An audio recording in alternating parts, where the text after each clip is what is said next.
ঘোরা ঘোরা। Hello everyone, আসসালামু আলাইকুম। আপনারা সবাই কেমন আছেন? আশা করি অনেক ভালো আছেন। আলহামদুলিল্লাহ অনেক ভালো আছি। আপনাদের জন্য নিয়ে আসলাম নতুন একটি ব্লগ। আর ম্যাডামের গ্রামের বাসায় আসছি। মার ম্যাডামের অনেক বেশি রোদ, একদম মাথা মুথা ঘুরতেছে রোদের ভিতরে। তো মার আমি আজকে মাজারের ভিতরে আসছি কিছু শাকসবজি তোলার জন্য, কারণ আজকে রান্নাবান্না করে খাওয়া দাওয়া করে চলে যাব তাবুকে। তো কী কী শাকসবজি মা এখানে লাগাইছে সেটা আপনাদের সাথে শেয়ার করব। আর 2 দিন 2টা ব্লগ দিছি, আর ওই 2টা ব্লগের মা একদম অরিজিনাল ভয়েস দিছে আর মার ফোন থেকে ভিডিও করা, এজন্য ভিডিওগুলো একটু ঘোলা ঘোলা উঠছে। এর আগে একবার যখন মাঝরায় আসছিলাম তখন আপনাদের সাথে অনেক ভালো ভালো ভিডিও শেয়ার করছিলাম অ্যান্ড দেখাইছিলাম আমার মা করলা গাছ, পরে অনেক অনেক সবজি লাগাইছিল। তো ওগুলাই বড় হয়ে গেছে আর অনেক অনেক সবজিও ধরছে। তো পুরো ব্লগটা দেখতে থাকুন, তাহলে বুঝতে পারবেন। আর মাঝরায় আসলে আমার অনেক বেশি ভালো লাগে। এই জায়গার পরিবেশটা একদম কিছুটা বাংলাদেশের মতো, অনেক রকমের গাছগাছালি, পাহাড়, পানি, অনেক ভালো লাগে এই জায়গায় আসলে আর কি। তাবুকে যেমন আটকা জায়গায় বাসার ভিতরে 2 দিন 4 দিন 5 দিন হয়ে যায়, বেরোনোর সময় পাই না। তো ওই রকম না। সকালের দিকে মা নাস্তা বানাইছিল, তো ম্যাডামে বলতেছিল যে এই নাস্তাগুলা বাইরে যারা আর কি মাজারের ভিতরে কাজ করে ছেলেরা তাদেরকে যেন দিয়ে আসে। তাই মা আর আমি আসছিলাম নাস্তাগুলো দেওয়ার জন্য। তাই দিয়ে এখন যাইতেছি। যাওয়ার সময় যত যত সবজি বা মানে শাক পাতা আছে সবই তুলে তুলে নিয়ে যাব। আজকে বিকেলবেলায় আমরা চলে যাব তাবুকে, এই জায়গায় 2-3 দিন থাকার পরে। তো এবার ওইরকম বেশি একটা ব্লগ দেওয়া হয় নাই। আর এই যে দেখুন গেছে এবার মানে আগের বার যখন আসছিলাম তখন এই করলা গাছগুলো মা লাগাইছিল, অনেক ছোট ছোট ছিল। আর এখন মাশাআল্লাহ প্রচুর পরিমাণ করলা ধরছে, পাইকা পাইকা একদম পইরা যাইতাছে, মানে খাওয়ার মানুষ নাইকা। তো আজকে ছোট বড় যা আছে টোকায় টাকায় একদম মা আর আমি ছিঁড়ে নিয়ে যাব তাবুকে। আর এখানে অনেক অনেক করলা ছিল, প্রায় 4-5 কেজি তো হবে। যে দেখুন কি সুন্দর সুন্দর, একদম টাটকা এবং ফ্রেশ, গাছ থেকে ছিঁড়তেছি আর ঝুড়ির ভিতরে রাখতেছি, অন্যরকম একটা অনুভূতি। সৌদি আরবের ভিতরে নিজেরা গাছ লাগাইয়া, মানে ম্যাডামের মাজার ভিতরে নিজেরা গাছ লাগাই নিজেদের জন্য সবজি করে, সেই সবজি গাছের থেকে ছিঁড়া পরে রান্না করে খাওয়ার যে একটা অনুভূতি বলার মতো না। তো এই জায়গাটুকের ভিতরে মা আবার ঘিরে দিছে। এখানে মা ধুন্দুল গাছ লাগাইছিল, মরে গেছে। লাউ গাছ লাগাইছিল, হয় নাই কেন। তো করলা গাছটা অনেক সুন্দর হয়েছে আর অনেকগুলা করলা ধরছে। আর এই করলাগুলো কিন্তু সৌদি আরবের মানুষরা খায় না, আমরা বাঙালিরা খাই, যেহেতু মা লাগাইছে মার জন্য। তো আজকে ছিঁড়ে নিয়ে যাব তাবুকে। আমাদের আত্মীয় স্বজন যেমন আমাদের কাকি, মামি, চাচি যারা যেখানে আছে সবাইকে ভাগ করে অল্প অল্প করে দিব। তো অনেকগুলা করলাই হয়েছিল, আবার বেশি বেশি কিছু কিছু করলা হয়েছে একদম পাইকে পাইকে ফাইটে যাইতেছে। মানে মা তার ম্যাডামের সাথে 2 সপ্তাহ কি 3 সপ্তাহ কি 1 সপ্তাহ পর পর মাঝরায় আসে। আর এতদিনের ভিতরেই করলাগুলা পাইকে পইরা নষ্ট হয়ে যায়, সেজন্য আর কি। না হলে আরো অনেকগুলা পাওয়া যেত। যে দেখুন কি সুন্দর টাটকা টাটকা ফ্রেশ ফ্রেশ করলা, ছিঁড়ার সময় যে কি ভালো লাগতেছিল। করলাগুলো রান্না করলেও অনেক বেশি মজা হয়। আর এখানে পানি দেওয়ার কোনো ভয় নাই যে একটু পর পর এসে পানি দিতে হবে, না হলে গাছগুলো মরে যাবে। কারণ ওই জায়গায় একটা খেজুর গাছ আছে, আর খেজুর গাছের গোড়ায় পাইপ দিয়ে পানি দেওয়ার সিস্টেম আছে। তো ওই জায়গা থেকে অনবরত একদম সবসময় পানি বেরোয়, এজন্য গাছটা আরো সতেজ এবং কি তরতাজা। তো এই জায়গায় মা ডাটা লাগাইছিল, মানে ডাটার দানা একদম ছিটাই ছিটাই রাখছিল। তো এক এক জায়গায় হয়েছে একদম থুপনা ধরে এক এক জায়গায় মানে বেশি হওয়ার কারণে নাকি পানি না পাওয়ার কারণে মরে গেছে। যাই হোক, এই ডাটাগুলো অনেক বেশি ফ্রেশ ছিল। তো মা বলতেছিল যে এগুলো একটু পাতলা পাতলা করে দেই, তাহলে ডাটাগুলা যেগুলো থাকবে ওগুলো মোটা মোটা হয়ে উঠবে, নাহলে এত ঘন ঘন থাকলে পরে হবে না। আর আমার কাছে ডাটার থেকে ডাটা শাক বা এমনি শাকসবজি বেশি পছন্দ আর কি, মাছ গোছের থেকে যে কোনো শাক। তো পুঁই শাক গাছও লাগাইছিল অনেকগুলা, কিন্তু কিছু কিছু হয়েছে আবার কিছু কিছু হয় নাই কে। তো যেগুলাই হয়েছে ওইগুলো যদি আবার ভালো মতো হয় তাহলে খাইয়ে সারা যাবে না। আর মা সবসময় মাজারের ভিতরে আমার জন্য শাকসবজি লাগায়, যেহেতু সৌদিরা এগুলা খায় না বা পছন্দ করে না। আর সৌদি আরবে সবসময় এরকম ফ্রেশ টাটকা শাকসবজি কিনে খাওয়া সম্ভব না, যেহেতু আমরা মহিলা মানুষ বাসার ভিতরে কাজ করি। আমাদের ম্যাডামরা সবসময় নিয়েও যায় না, আর সবসময় আয়নাও দেয় না। দিলে হয়তো বা বছরে 2-1 বার আয়না দেয়, ওইটাই ফ্রিজে রাইখা রাইখা খাইতে হয়। আর মাজারায় যেহেতু জাগারও অভাব নাই, আবার পানিরও সিস্টেম আছে। তো মার ম্যাডামে সবসময় বলে যে তুই যদি কিছু খাস, কোনো সবজি টবজি তো লাগাইতে পারস না, কত জায়গা পইরা থাকে।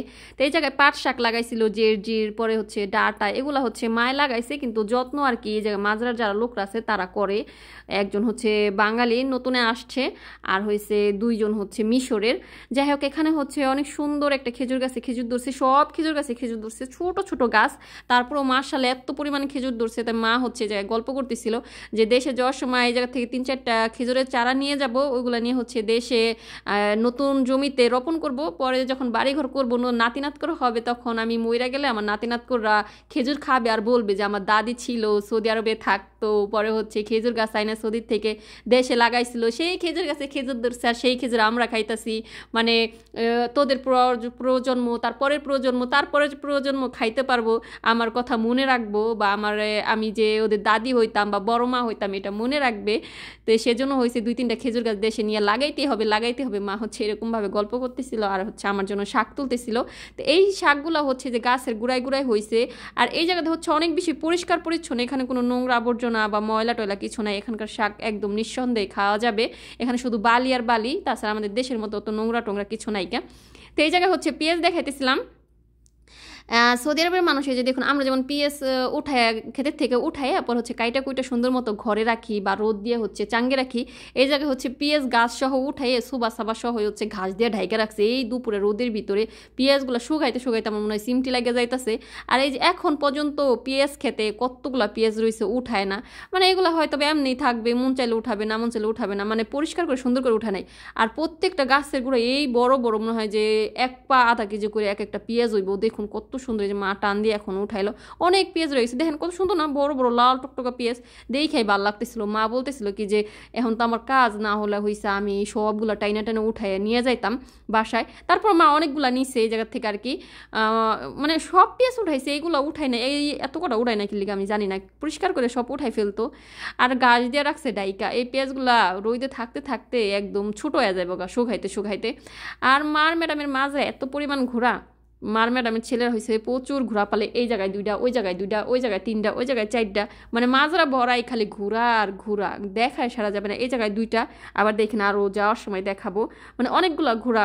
মার ম্যাডামের হয়েছে 4 ছেলে, 4 ছেলেরই ঘোরা আছে, মানে এক এক জায়গায় এক একজনে মানে জায়গা করে করে পরে রাখছে সবাই আর কি। মাঝে আসলে একসাথে খায়, আর তাবুকে গেলে পরে যার যার আলাদা আলাদা বাড়ি করছে, ছেলেরা আলাদা আলাদা যার যার বাড়িতে থাকে। মা হচ্ছে এগুলো সব দেখাইতেছিল আপনাদের সাথে। আর আমার হচ্ছে এত বেশি গরম লাগতেছিল, মানে এমনি হচ্ছে বর্তমানে সৌদি আরবে প্রচুর গরম, সব সময় 44, 45, 46 ডিগ্রি থাকেই থাকে, 45 ডিগ্রি বেশি থাকে, পরে বিকেলের দিকে আস্তে আস্তে 44, 43 ডিগ্রিতে আসে, মানে অনেক গরম। মাঝরায় থাকাটাই হচ্ছে মানে গরমের দিনে অনেক বেশি সমস্যা, তাই তাড়াতাড়ি করে হচ্ছে আমরা তাবুকে চলে যাব আজকে বিকেলবেলায়।